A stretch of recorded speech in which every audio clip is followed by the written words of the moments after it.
My name is Monica Rivers, and the day I found out my sister abandoned her son like yesterday's trash, something inside me broke.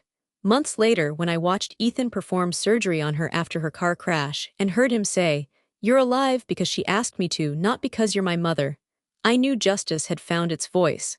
Tell me, where are you watching from? Drop your city in the comments. I want to know how far this story travels. It was a sticky Thursday night in Austin, Texas.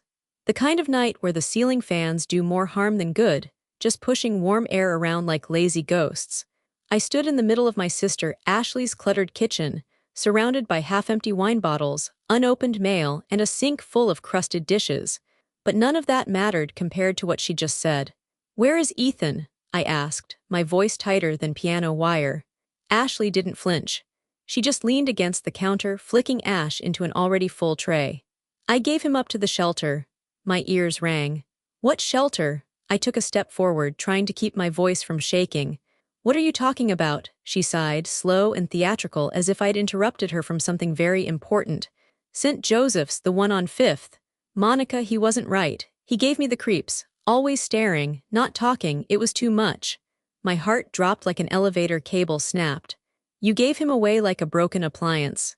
"Oh, come on," she scoffed, tossing her cigarette into the sink.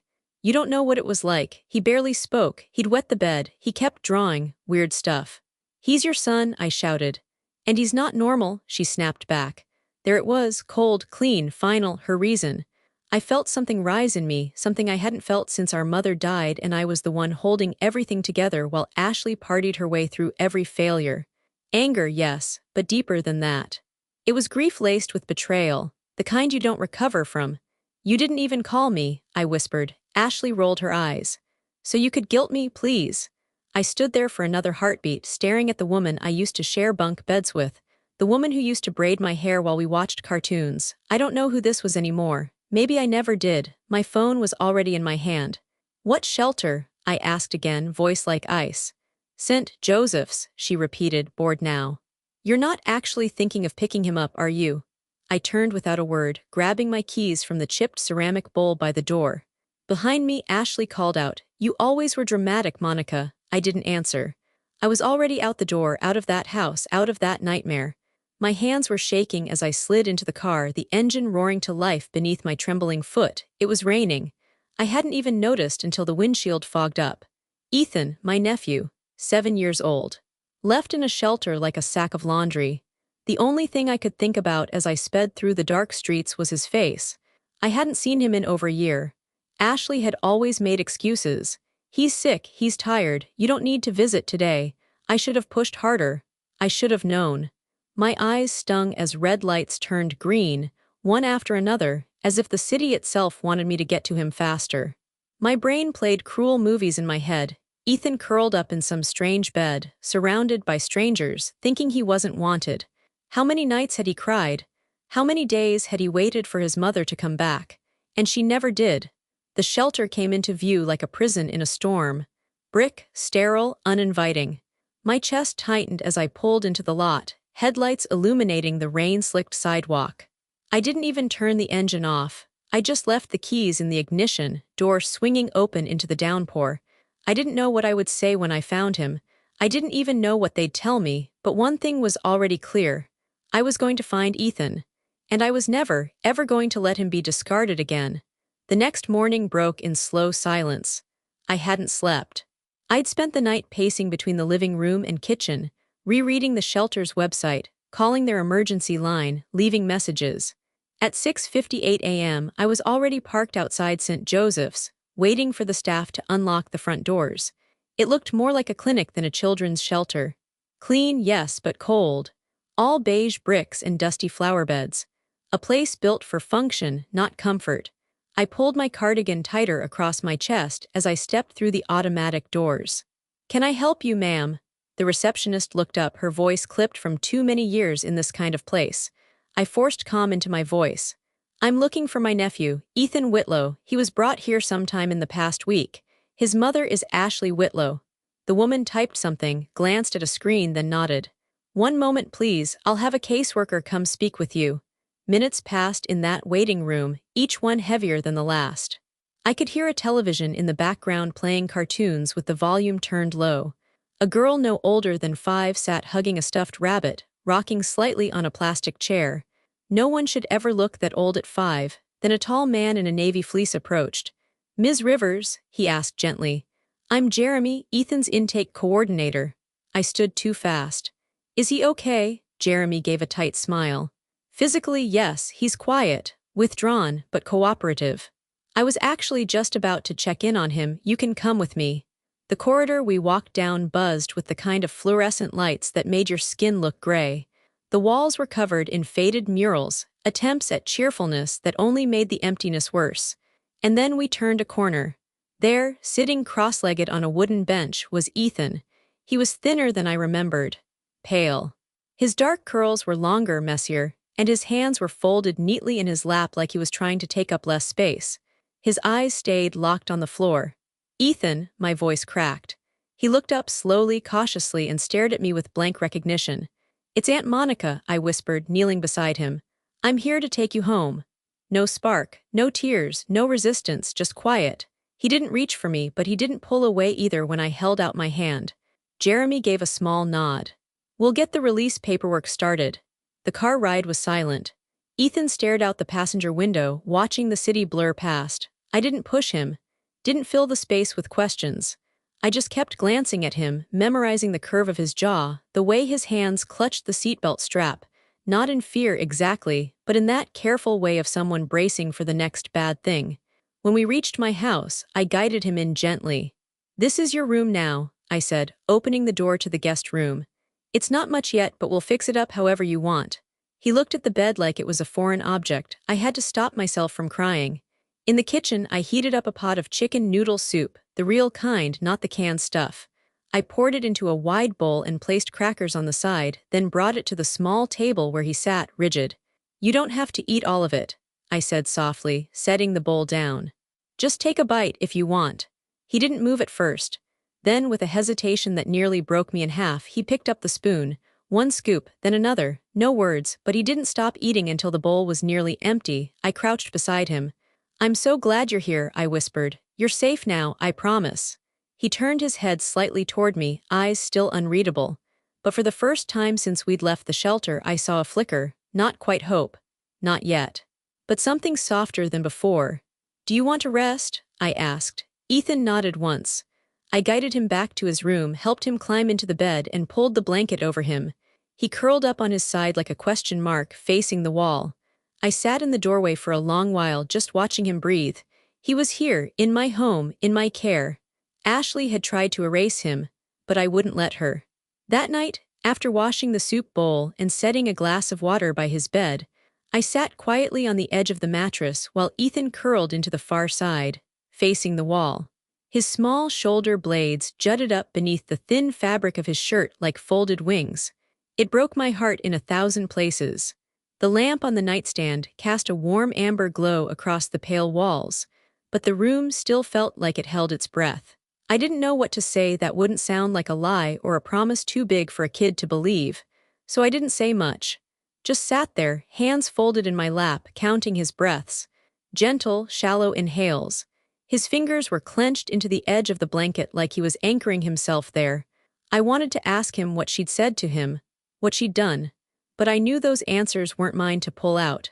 They'd have to come when he was ready. Before I left the room, I reached out and lightly tucked the blanket closer to his chest. He didn't flinch, but he didn't acknowledge it either. Still, it felt like something. When I closed the door behind me, I leaned against it for a long moment, letting the weight of the day settle in.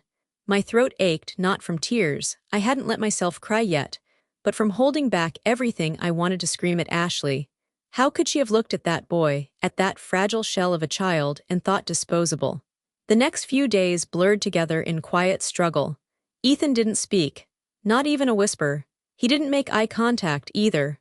When I spoke to him, gently, always gently, his eyes would drift just past my face like he was looking for the nearest exit. He avoided touch. If I moved too quickly or reached to hand him something, he'd shrink back like a startled animal. Once, when I walked into the kitchen and found him crouched beneath the table holding a piece of toast, I pretended I hadn't seen him and backed out quietly.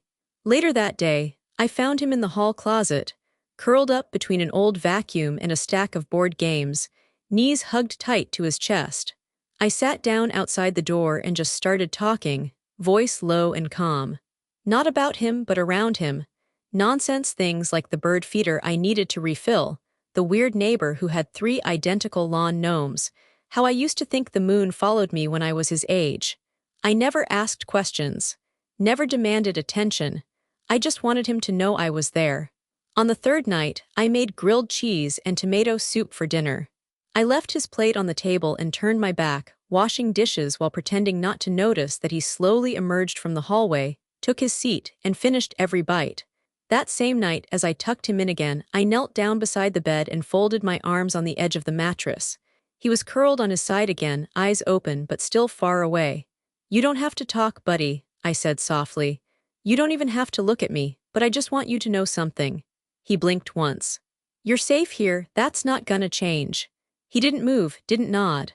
But when I stood to leave, I noticed the tiniest shift in the blanket, a slow, barely, there pull to cover his shoulder where it had slipped. And that night, for the first time, I allowed myself to cry. Not loud, not messy, just quiet tears as I sat in the living room holding an old baby photo of Ethan I'd found in one of my boxes from years ago. He was a toddler in that picture, pudgy cheeks and wild curls, wearing a mismatched pair of pajamas and beaming like someone who knew he was loved.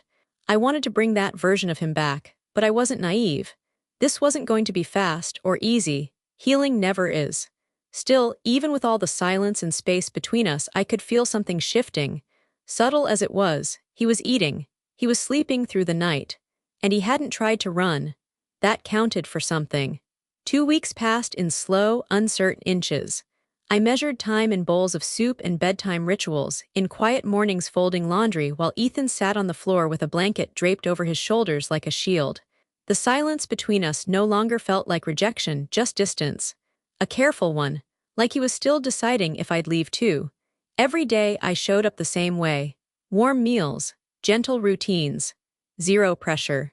I started leaving out a few picture books and colored pencils on the coffee table just in case. At first, nothing. Then one day I found a drawing tucked between 2 cushions on the couch, a crayon sketch of what looked like a treehouse. It was rough, rushed, but there were details, a pulley system, a telescope. I didn't mention it. I just pinned it to the fridge. A few days later I found another one. A detailed picture of a brain, of all things, with what looked like nerve pathways scribbled in marker. That one made me pause. "Buddy," I said softly while setting a snack plate next to him on the carpet, "was this yours?" He didn't respond, but he didn't run either. And when I left the room and came back, the drawing was gone. Late one evening, I was sitting on the couch with my laptop balanced on my knees, trying to finish a grant application for the community literacy center I worked with part-time. It was after 10. Ethan had been in bed for over an hour. House was still except for the hum of the fridge and the quiet clicking of my keys. And then I heard it, bare feet against the floorboards. I looked up just as he appeared at the end of the hallway, his face barely lit by the lamp glow. He was holding a sheet of printer paper in both hands, clutching it like it might blow away. He hesitated. Then, slowly, he walked over and placed the paper on the coffee table next to me. I blinked down at it, then at him. The drawing was stunning. A human heart. Not the red Valentine's kind, but anatomically correct. Meticulously outlined and shaded. Labeled with tiny, neat handwriting. Aorta, ventricle, pulmonary artery, vena cava. I couldn't speak. "You drew this?" I finally asked, barely above a whisper. Ethan gave the smallest nod. His hands stayed clenched at his sides. I looked up into his eyes, and for the first time he didn't look away. "It's beautiful," I said. "Where did you learn all this?" He shifted, eyes flicking to the floor, and then, in a voice so quiet I almost didn't catch it, he said, "I want to be a doctor." The room fell into stunned silence. My heart stopped. He said it again, a little louder this time. "I want to be a doctor like the ones who helped Mai after the fire." My chest tightened. I didn't know what fire. I didn't know what loss was buried in that sentence. But that wasn't the point. The point was he was talking. I blinked back the emotions swelling behind my eyes and set my laptop aside. "Well," I said, keeping my voice steady, "we better get you some more paper." A breath escaped him, almost a laugh. We sat together on the couch for a few minutes in that hush that follows something sacred. He let me gently touch his hand for the first time when I handed him a new pencil. Then he wandered back down the hallway to bed. He didn't say good night. He didn't have to. I stared at the heart drawing long after he disappeared into the shadows. And for the first time since this all began, I didn't just hope we could get through this. I believed it. 2 days after Ethan first spoke, I found myself sitting in front of my laptop long after he'd gone to bed, heart racing. Not with fear this time, but with possibility. I had typed into the search bar, "How to become a doctor." What followed was a black hole of web pages. Pre-med, MCAT, internships, residency. I scribbled notes like I was the one planning to take the exams. And then, with a sinking feeling, I opened a tab titled Average Cost of Medical School in the US. The number on the screen felt like a gut punch. $250,000. Before books, before living expenses, before life. I leaned back, exhaling sharply. The timing couldn't have been worse. I had just paid off my car 3 months ago. My savings weren't much to speak of, and my teaching job at the Community Literacy Center came with plenty of heart but not a lot of paycheck. And still, I couldn't stop picturing Ethan's face that night. The way he'd looked at that drawing, not as a kid showing off, but as someone revealing a piece of their soul. The next morning, over coffee with my best friend Trisha on the back porch, I let it all pour out. "He finally spoke," I said, wrapping my hands around the warm mug. "He told me he wants to be a doctor. And Trish, he's not just saying it, he's studying. He knew the anatomy of a heart better than I do." Trisha's eyes widened. "Wait, Ethan, quiet, closet-hiding Ethan," he spoke. I nodded, smiling for real for the first time in weeks. "He spoke, and he hasn't stopped since. He whispers mostly, but I can see the wheels turning, the questions, the hunger to learn." "That's incredible," she said, shaking her head. "I mean, that's a miracle, Moan, but why do you look like someone just told you the house is on fire?" "Because I've been researching med school," I admitted.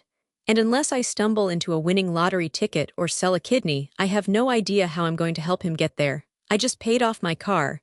My savings are laughable, and he's already talking about pre-med programs." Trisha leaned forward. "You're one person, Monica. You are doing so much. You gave him a home, you're healing his heart. But med school, that's huge." "I know," I murmured. "But how do I look at him and tell him no? After what he's already been through, I want him to have every shot, every chance Ashley never gave him." Trisha was quiet for a moment. Then gently she said, "Maybe it doesn't have to be you alone. There are grants, scholarships, programs. What if this isn't about carrying him? What if it's about walking beside him while he finds his way?" That thought sat with me. Warm, reassuring. And it was right.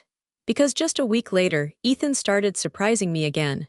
It began with a flyer he brought home from school. Junior Science Fair, regional qualifiers. He held it out to me like a sacred object. "Can I enter?" he asked softly. "You can win," I said without hesitation. We spent the next week immersed in his project, a hand-built model of a circulatory system using water pumps, tubing, and dyed liquids to show blood flow. He built it mostly on his own. I just drove him to the craft store and occasionally held a funnel. When he stood next to it at the regional fair, wearing a borrowed button-up shirt and the quietest grin I'd ever seen on his face, I thought my chest might actually burst. He didn't just win. He owned the room. A week after that, he came home with another form, this one for a scholarship competition for gifted youth in STEM. He had highlighted the words "full academic track support." "You think I should try?" he asked that night, standing in the kitchen doorway. I smiled at him over the pot of spaghetti on the stove. "Ethan," I said, "if there's a way, we'll find it." He nodded, then stepped forward and just for a second wrapped his arms around my waist. It was quick, shy, but real. And when he pulled away, he whispered, "Thank you for seeing me." I waited until he left the room to let the tears fall, because I did see him, every inch of him, every hope, every scar, every possibility. And I was going to fight like hell to make sure the world saw him too. It came on a Thursday afternoon, slipped between grocery store flyers and utility bills, unassuming in a plain white envelope. I found it while pulling mail from the box with one hand and balancing a bag of oranges on my hip. The return address caught my eye immediately. Texas Future Scholars Program, Division of Academic Excellence. I froze on the porch. The oranges dropped to the welcome mat with a soft thud. I didn't move. Not for a full 30 seconds. Then I tore it open, right there in the sun, with shaking fingers. The letter was only 2 paragraphs long, printed on thick official paper. I read it once. Then again, out loud, as if saying the words might make them more real. Dear Ethan Whitlow, we are pleased to inform you that you have been selected as a recipient of the Future Scholars Full Academic Grant, awarded to exceptional youth demonstrating talent and commitment in the fields of science and medicine. The rest blurred. I pressed the letter to my chest and dropped onto the porch steps, heart pounding. My throat clenched. And just like that, the tears came. The kind that shook your whole body. The kind you didn't even try to stop. He did it. He really did it. Through every night of whispered questions about blood cells, every morning he left the house clutching his science journal, every time he handed me a new drawing and asked, "Is this how the lungs work?" He'd been building something quietly, relentlessly. And now this. I stayed there until the front door creaked open behind me. Ethan's head appeared, hair tousled, face squinting into the sun. "You okay?" he asked. I laughed through the tears. "Come here." He stepped outside, cautious, watching me like I'd completely lost it. I held up the letter, waving it in the air. "You got it, Ethan. The Future Scholars Grant, full ride, pre-med, med school, everything," he blinked. "What? You did this," I whispered, placing the paper into his hands. He stared at it, eyes wide, reading silently.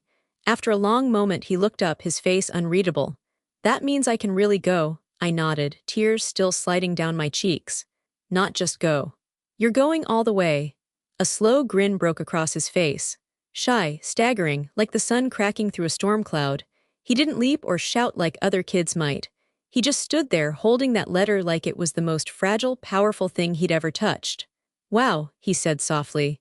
Then, to my absolute shock, he turned and hugged me, this time fully, arms wrapped tight around my middle, head pressed into my shoulder.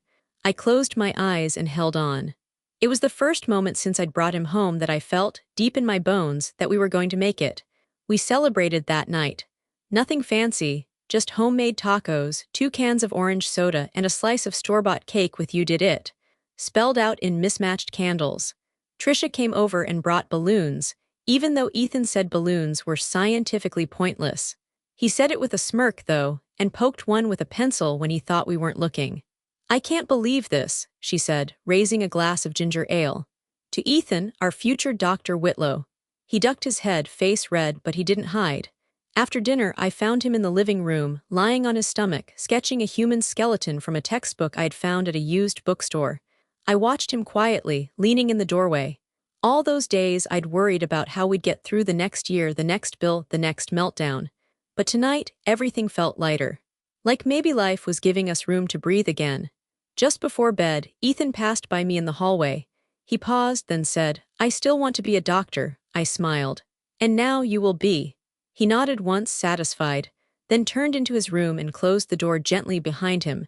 And I stood there in the hallway, letter still clutched in one hand, heart full. Because sometimes, even after the worst storms, the sky clears. It was a quiet Sunday, the kind that felt like a deep breath. The weather was soft, clouds low and full, the kind that made you want to nap or bake something warm just because. Ethan was in his room, reading a medical mystery novel I'd picked up at the library. He'd started leaving his door open more often now, which was its own kind of miracle. I was halfway through folding laundry on the couch when I heard the knock. 3 sharp raps. Unfamiliar, too confident to be a neighbor. When I opened the front door, I felt the blood drain from my face. Ashley. Hair pulled into a loose bun, oversized sunglasses perched on her head like a crown. She wore a thin smile I didn't trust for a second. "Hi," she said, like it hadn't been months, like she hadn't vanished after dropping her son off like a donation. I didn't move from the doorway. "What do you want?" She glanced past me into the house as if expecting to be invited in. "I was just in the neighborhood," she said breezily. "Thought I'd stop by." "Why?" Ashley shifted her weight. The smile dropped. "I want to see Ethan." I stared at her. For a moment I couldn't even speak. Then I stepped back just enough to let her in, not because she deserved it, but because I wanted control of the setting. "Leave your shoes by the door," I said quietly. She hesitated, clearly irritated by the direction, but complied. We walked into the kitchen, the room thick with the scent of lemon and mint from the candle I'd lit earlier. I moved on instinct, pulling mugs from the cabinet and setting the kettle to boil. I didn't know if I was trying to be polite or just needed something to do with my hands. Ashley sat at the table, glancing around like a stranger in a showroom. "You've fixed the place up," she murmured. I poured hot water into 2 mugs and placed one in front of her. She eyed it like I'd handed her poison. "No wine?" she asked with a faint smirk. "Not for visits like this," I said. She didn't argue, just wrapped her hands around the mug and stared down into it. Up the hallway, Ethan's door clicked shut. Ashley looked toward the sound and swallowed hard. "He knows I'm here." "He does." She looked at me, eyes glossy but dry. "He doesn't want to see me, does he?" I held her gaze. "What did you expect?" Ashley flinched like I'd slapped her. "I'm still his mother, Monica." "Are you?" I said, too softly to be kind. She bit her lip and looked away. The silence between us stretched, thick and buzzing. "You don't get to walk in here after abandoning him and expect hugs," I said, my voice trembling now. "He was broken when I found him. He wouldn't speak, he hid in closets, he ate like someone might take the food away at any second. You left a 7-year-old at a shelter like he was," my throat caught, "like he was nothing." "I didn't know what else to do," she snapped, finally meeting my eyes. "I was drowning. He was strange, Monica, always so quiet, drawing those creepy diagrams. I didn't know how to help him, I thought maybe someone else could." "So you left him to strangers?" Ashley opened her mouth, closed it, her hands were trembling now. "You want to see him?" I asked, standing. "Then you'll have to wait until he decides you're worth seeing, not the other way around." She blinked rapidly but still didn't cry. I walked to the hallway and gently knocked on Ethan's door. "She's here," I said quietly. "You don't have to open it, you don't have to do anything. I just want you to know." There was a pause, then, "I don't want to see her." I turned back to the kitchen. Ashley stood, purse slung back over her shoulder, her face was pale. "Tell him I'm sorry," she said, voice cracking. "I know I don't deserve—" "No," I interrupted. "You don't, but he might forgive you someday, that's up to him." She looked at me like she wanted to say more. But she didn't, she just left. I didn't walk her to the door. When it closed behind her, the house felt warmer. Quieter, I walked to Ethan's room and tapped twice. "Thank you," he said softly through the door. "You don't have to thank me, kiddo," I whispered. "You get to decide who's in your life, that's your right."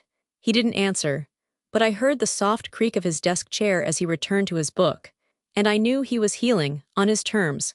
The house was still again. Dinner dishes were drying on the rack, the TV was off, and the only sound came from the rhythmic tapping of raindrops against the windows. It had started raining after Ashley left, almost like the sky was letting down the tears she wouldn't shed. Ethan had barely said a word during dinner. He hadn't shut himself away, though just sat at the table, eating slowly, eyes thoughtful and distant. I didn't push. I'd learned by now that he didn't like being cornered, especially by questions that didn't have easy answers. I was curled up on the couch with a blanket around my legs, flipping absently through a magazine I had no interest in, when I heard his footsteps. Slow, soft, deliberate, he hovered just past the doorway to the living room. "Can I sit here?" he asked. I looked up. "Of course, baby, come on." He walked over and sat at the far end of the couch, pulling his knees to his chest. He didn't look at me, just stared at the blank TV screen like it was a portal to some other place. After a long silence, he said, "I heard everything." I didn't pretend not to know what he meant. "I know. She wants me to see her." His voice wasn't angry, just tired. "She said that, yeah." He was quiet again, then softly, "She isn't my mom." I turned to him slowly, heart catching in my chest. "I don't want her to be," he said. His voice didn't shake, but his fingers did. He tightened them around the hem of his sleeves, pulling the fabric down over his fists. I set the magazine aside and leaned toward him slightly. "You don't have to see her, you don't owe her anything." He nodded once, still staring ahead. "But," I said gently, "can I ask what you mean when you say she's not your mom?" He took a breath, not a deep one, just enough to keep going.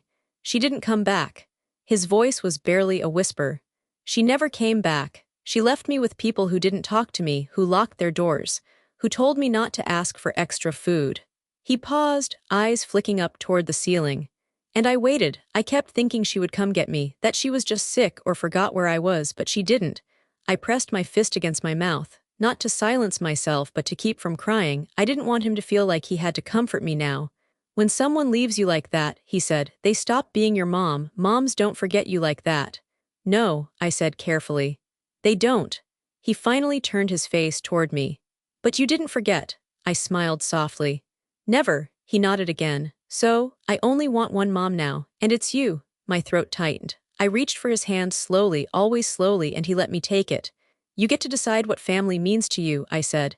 And if you want me to be your mom, that's an honor I'll carry for the rest of my life." He didn't cry. Neither did I somehow. But we sat there, holding hands, the rain painting soft patterns against the windows like a lullaby. But even as my heart swelled, a quiet ache stirred beneath it.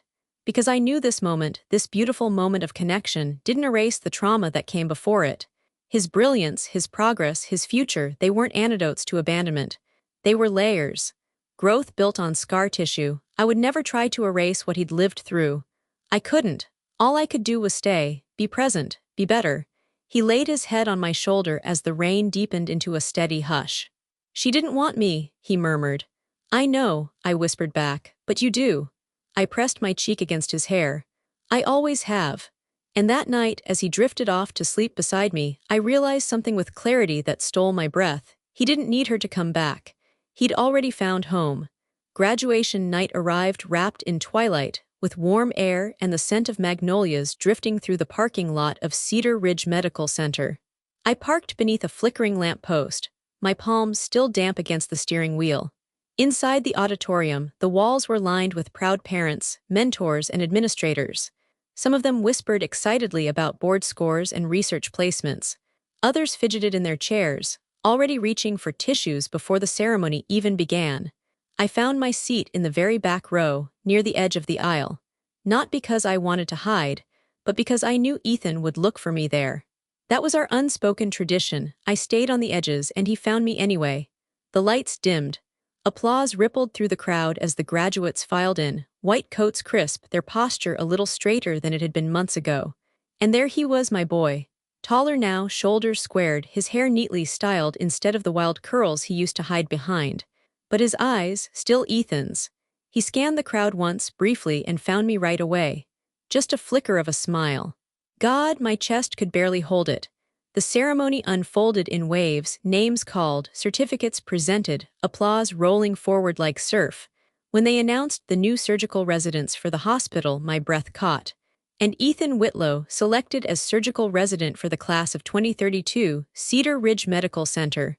The applause was thunderous. But I didn't clap, not right away. I was too busy watching him stand, walk to the stage, and accept his placement with the quiet grace he'd always carried, even when the world made him feel small. A few minutes later, one of the faculty members returned to the podium.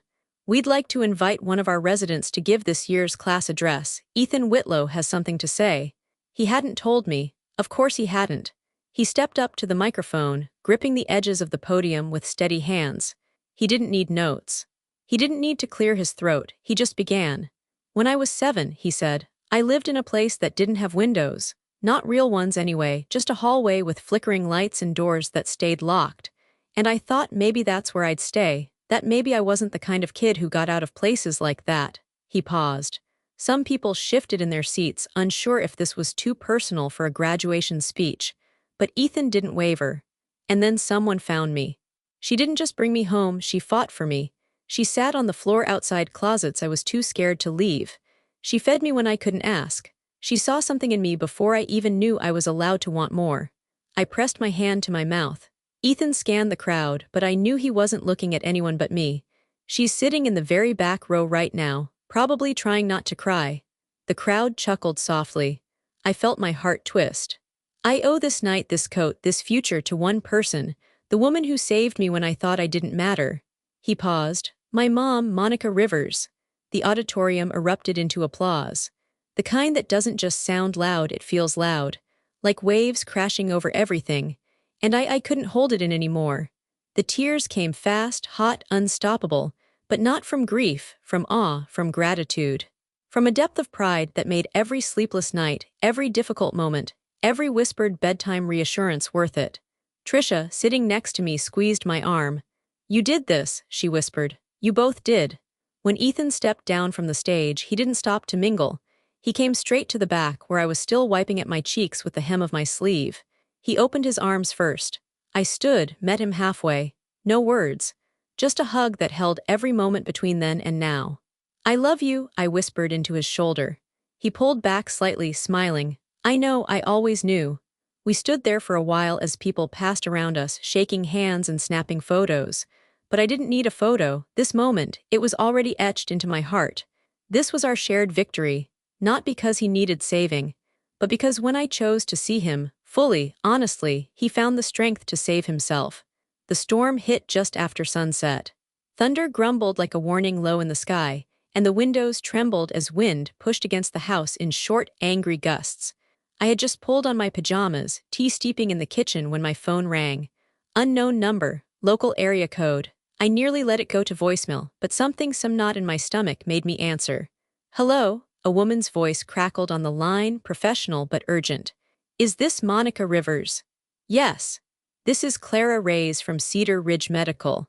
I'm calling because Ashley Whitlow was admitted to the ER an hour ago. Car accident, it was serious. I didn't speak.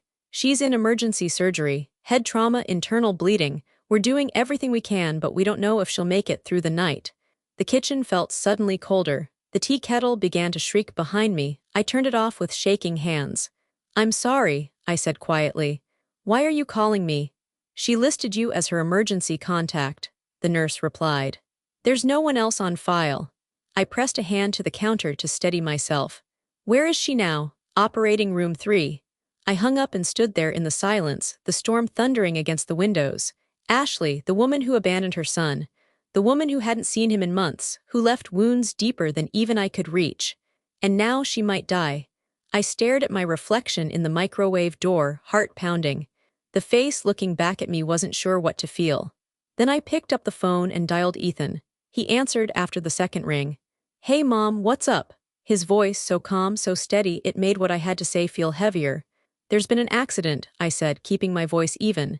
It's your Ashley, she was in a car crash, it's bad. He was silent on the other end.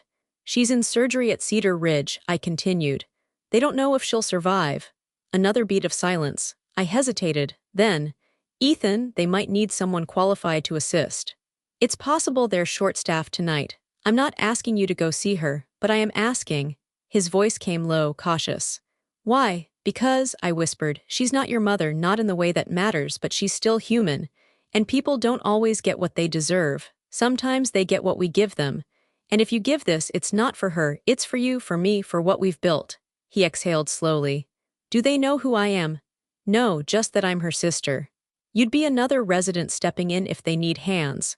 He was quiet again, but I could hear the storm on his end too, rain lashing against glass, wind howling through trees. I'll be there in 10, he said finally. And then the line went dead. I stood frozen for a moment, the weight of everything sinking in. And for the first time in years, I realized this wasn't about forgiveness. It was about choice. And Ethan had just made his. Operating room 3 buzzed under the harsh white lights, its air chilled and sterile, exactly how Ethan liked it. Focused, controlled, no room for emotion, no space for chaos. Ashley Whitlow lay on the table, pale and unconscious, her chest rising in slow, mechanical rhythm beneath the ventilator. The chart read patient, female 43, severe blunt trauma, multiple internal injuries, status critical. There was no mention of who she had been to him. Ethan scrubbed in wordlessly. He didn't speak when he entered, didn't blink when the attending surgeon gave the order for assist, and he didn't hesitate when he took his place beside her, scalpel in hand. He moved with the same calm precision he'd practiced for years, just hands, instruments, and muscle memory. Nothing more, clamps, sutures, suction, pressure. Her blood was just blood. Her organs were anatomy. Her face, bruised and swollen, was a stranger's face. He worked steadily for nearly 3 hours, not once glancing up unless prompted, not once addressing her by name. By the end of the procedure, her vitals had stabilized. The bleeding had stopped. They had saved her. He helped tape the last dressing, peeled off his gloves, and walked out without a word. That night, he didn't answer my texts. I didn't expect him to. I knew what it must have taken for him to walk into that room, let alone stand over her body with a blade and choose to save it. And I knew it wasn't over. 3 days later, I got a call from the hospital. Ashley was awake, groggy, confused, but lucid. She was asking for me. When I walked into her room, Ethan was already there. I froze in the doorway, unsure what I was walking into. He stood at the foot of her bed, hands in his pockets, posture relaxed, but his expression was unreadable. Not angry, not kind. Ashley looked up at him, her face slack with disbelief. It was you, she croaked, her voice rasping from the intubation. I heard them. They said a resident, someone stayed the whole time. Ethan said nothing. You saved me, still nothing, her voice cracked. Why would you, after everything? He finally moved, walking to the side of her bed. He leaned down slightly, eyes steady and cold. You're alive, he said quietly, not because you're my mother, but because she asked me to. Ashley blinked fast, as if the words physically struck her. I didn't come for you, Ethan continued. I came because Monica still believes in grace. I came because she asked me to be better than what you gave me. Tears slid down Ashley's cheeks now, silently. I don't hate you, he said, but I don't need you. She opened her mouth, maybe to apologize, maybe to beg, but he straightened before she could speak. That part of my story ended a long time ago, he said. I just came to close it. And with that, he turned and walked past me, never looking back. I stepped into the room slowly. Ashley covered her face with both hands and broke into sobs. Shoulders shaking, breath catching, grief finally uncloaked. I said nothing. There was nothing to say. I wasn't there to comfort her. I was just there to witness what truth sounded like when spoken plainly, because Ethan had found his voice. And Ashley finally had to live with what she'd chosen to throw away. The hospital room visit was the last time Ethan saw Ashley. He didn't say it outright. He didn't need to. His silence was a boundary, firm and final, and I respected it. Ashley, however, wasn't ready to let go. The first card came a week after she was discharged, a pale blue envelope addressed in shaky cursive. I opened it, skimming quickly before Ethan could even see it. Dear Ethan, I know I don't deserve a second chance, but if you ever want to talk, I didn't read the rest. I slipped it into the drawer beneath the kitchen sink, not because I was hiding it, but because I knew he wouldn't want it. And he deserved the choice not to be reminded.